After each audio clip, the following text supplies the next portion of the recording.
teachers and principals, and welcome to another video episode. In this episode, we are going to look at the ABCDs of SMART objectives. ABCD. The A in ABCD stands for audience, the B, behavior, C, condition, D, degree. The audience, this describes the intended learner, students. The B, it describes the learner capability using action verbs. This must be observable and measurable. If it is a skill, it should be a real-world skill. The behavior can include the demonstration of knowledge or skills in any of the domains of learning, which we will look at in our follow-up video.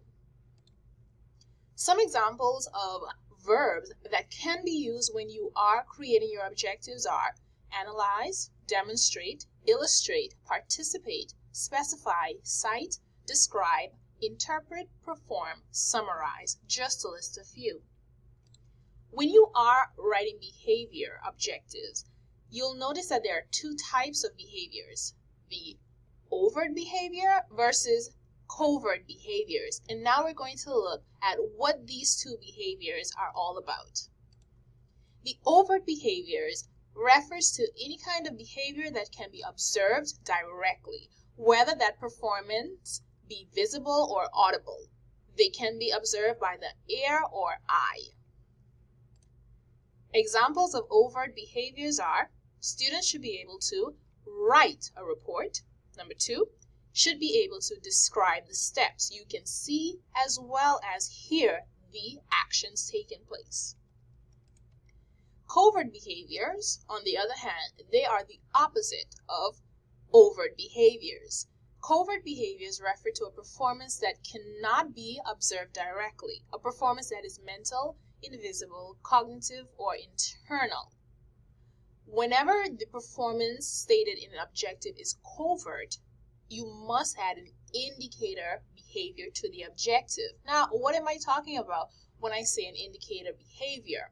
This behavior is what we just looked at, which would be the overt behaviors.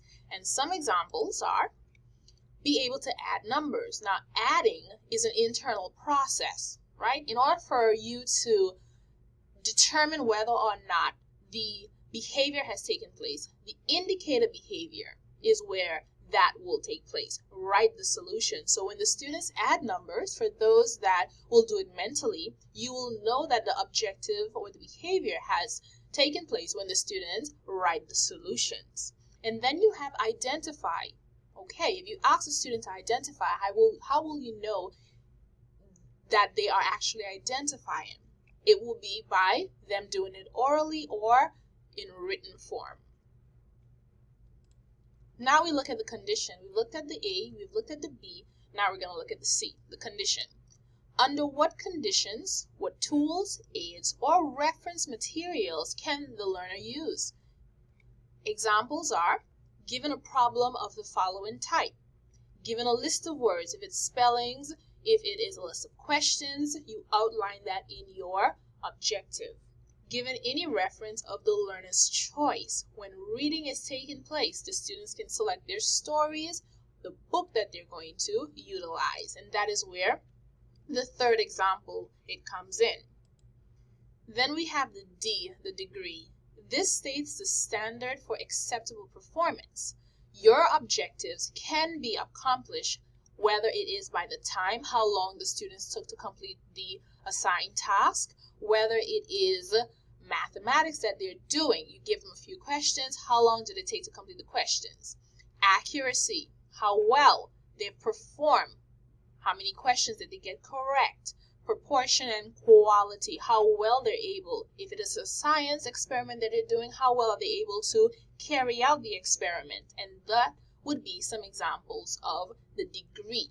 Now here I've outlined specifically some examples that you can utilize when you are writing the degree part of your objectives. And that is without error, no more than 2 errors, 9 out of 10 times. And these are some examples of degrees that can be utilized when you are writing your objectives.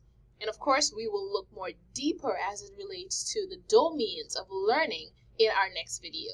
Thank you very much for watching.